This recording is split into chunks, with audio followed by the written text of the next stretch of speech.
Untuk kita semua, alhamdulillahirrahmanirrahim, Allahumma sholli ala sayyidina Muhammad. Untuk para pembicara yang hadir pada sore ini di lokasi ada Pak Paulus Yanuar ya dari PDGI, tapi nanti akan menyusul Pak Antoni sedang dalam perjalanan, lalu ada Pak Hadib ya, dan juga Pak Ghazali tadi disebutkan.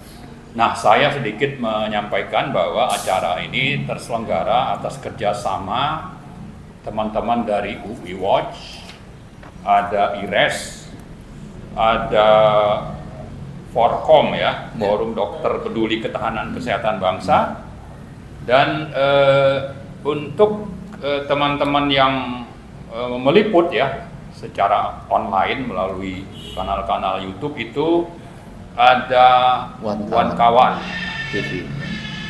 TV One, ada Racikan Berita, ada Faviva TV, ada UI Watch tentu saja, ada Salwa Media, Zona Hijau, Forum Dokter Peduli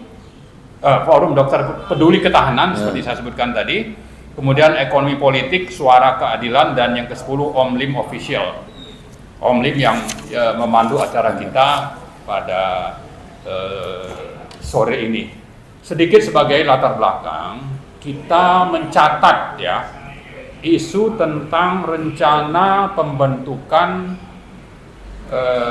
undang-undang omnibus sektor kesehatan ini sudah berembus sebetulnya sejak tahun lalu, tapi resmi menjadi RUU omnibus kesehatan sebagai inisiatif dari DPR itu pada tanggal 14 Februari yang lalu, jadi baru sekitar 2,5 bulanan ya, jadi belum lama. Dan ternyata setelah ditelusuri ada anggota DPR yang menyampaikan ke publik bahwa mereka sebetulnya tidak berinisiatif, tapi lewat pintu belakang itu pemerintah menyodorkan kepada beberapa fraksi atau anggota DPR, maka jadilah itu sebagai RUU inisiatif DPR.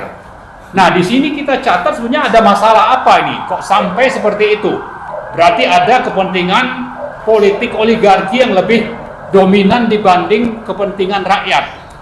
Dan konon ya, kita juga tidak mendapatkan informasi tentang bahwa kalau RUU itu akan dibahas oleh DPR, maka harus ada naskah akademiknya.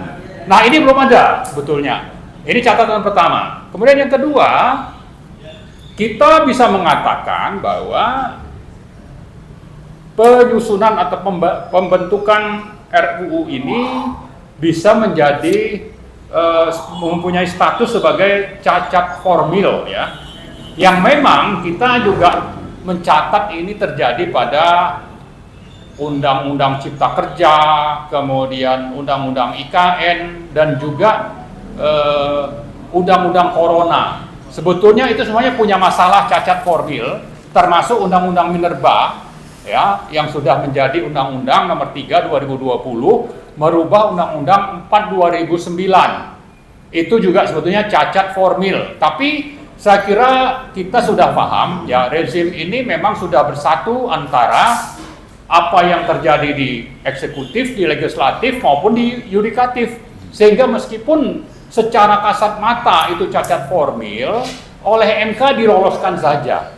Yang terakhir kita catat tentang Undang-Undang Ciptaker, dinyatakan cacat formil, tapi diputuskan masih dianggap berlaku. Ini kan sudah bermasalah besar. Kemudian disuruh perbaiki 2 tahun. Belum sampai 2 tahun pemerintah bilang ini ada situasi mendesak. Lalu perbaikan tidak dilakukan, lalu diterbitkan perbu, dikirim ke DPR, lalu DPR juga setuju. Itulah masalahnya. Jadi kalau kita bilang kerusakan moral hazard di 3 sektor cabang-cabang pemerintah itu memang sudah sangat nyata terjadi, apakah itu di eksekutif, kemudian di legislatif, lalu juga di yudikatif. Dan di sini saya kira yang sangat berperan adalah oligarki ya.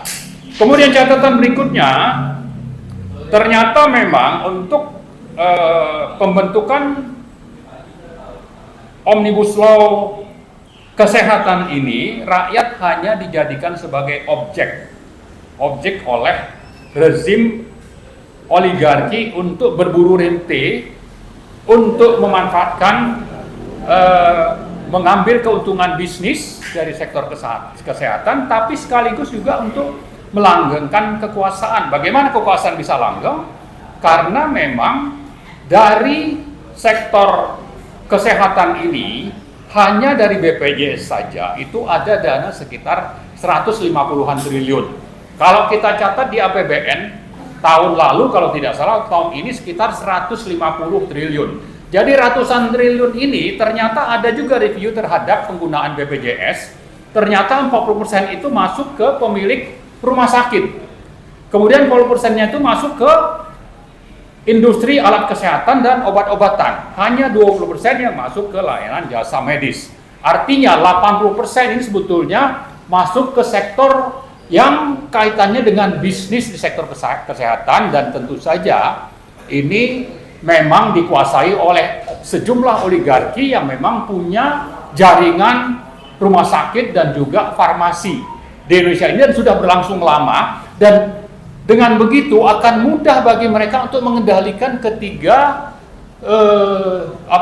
bidang pemerintahan tadi, apakah itu di legislatif, di eksekutif maupun di yudikatif, karena dana yang tersedia cukup besar untuk bagaimana target-target oligarki itu bisa tercapai dengan memberangus hak rakyat, di mana kita mencatat bahwa dalam menyusun atau membentuk undang-undang omnibus kesehatan ini, rakyat tidak mendapatkan informasi yang lengkap, rakyat itu tidak diberi kesempatan untuk berpartisipasi, bahkan organisasi profesi yang sudah menyatakan itu ada 6 penolakan, 6 organisasi yang menolak, termasuk dari ID, dari PGDI dan seterusnya, ada apoteker, ada bidan dan sebagainya, ada perawat. Mereka sebetulnya sangat paham dengan sektor kesehatan ini, tapi tidak diberi kesempatan oleh pemerintah dan DPR. Lalu pemerintah dan DPR yang memang berkuasa ini menghalalkan segala cara, merampok hak rakyat untuk bagaimana agenda-agenda dari oligarki itu bisa berjalan. Nah, itulah pentingnya kenapa kita dari UI Watch, dari Forkom, dari IRES mengadakan acara ini supaya dengan memahami masalah yang terjadi, yang dilakukan oleh 3 cabang kekuasaan yang sedang berlangsung saat ini, perlu dipahami, dan dengan begitu perlu dilakukan perlawanan. Karena ternyata kalau kita catat ada sekitar 4 atau 5 pembentukan undang-undang yang bermasalah secara formil, apalagi bicara soal material, itu jelas juga bermasalah, mulai dari undang-undang Corona, undang-undang Minerba, KPK, Ciptaker, IKN, itu semuanya bermasalah, dan itu merugikan negara dan rakyat, merugikan keuangan negara, tapi bisa berjalan dengan mulus karena memang wakil rakyat sudah tidak berfungsi, sementara rakyat itu perlawanannya itu tidak optimal. Nah, kita berharap dengan menyelenggarakan acara ini, pemahaman rakyat itu semakin meningkat, tapi sekaligus juga rakyat itu tidak hanya diam, tapi mari kita sama-sama melakukan perlawanan. Kenapa?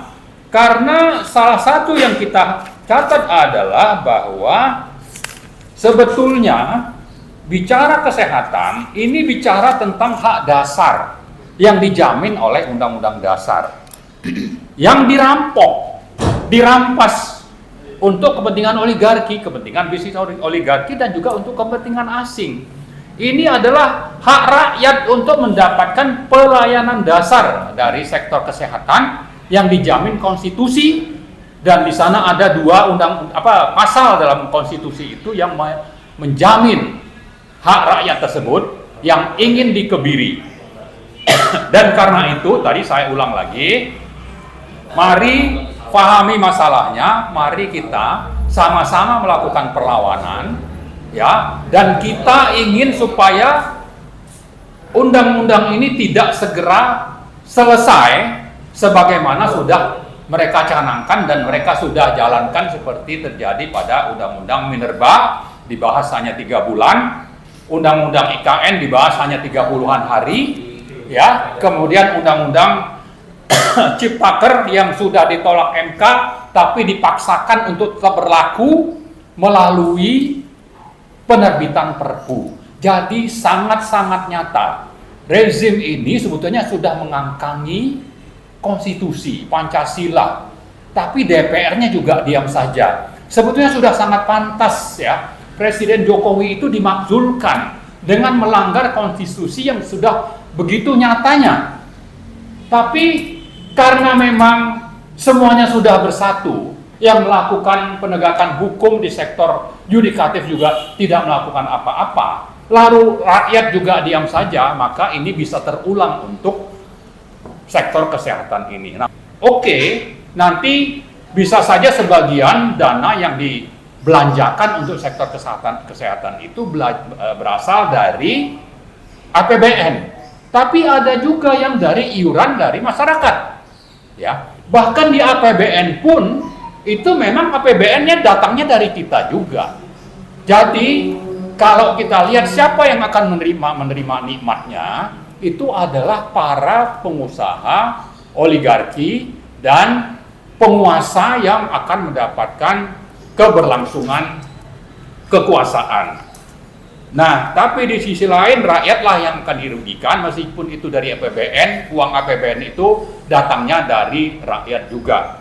Oleh sebab itu kembali kami ulang, mari kita melakukan perlawanan terhadap rencana dari rezim ini, 3 sektor kekuasaan, yaitu eksekutif, legislatif, dan yudikatif, sambil kita ingat ya, bahwa sebetulnya yang dilakukan oleh pemerintah dalam rangka memuluskan rencana ini adalah sekian banyak moral hazard. Saya sebutkan misalnya, mereka mengkerdilkan organisasi profesi seperti ID, PGDI, dan sebagainya. Dikerdilkan. Kemudian disebar fitnah yang tidak berdasar tentang peran dari ID misalnya.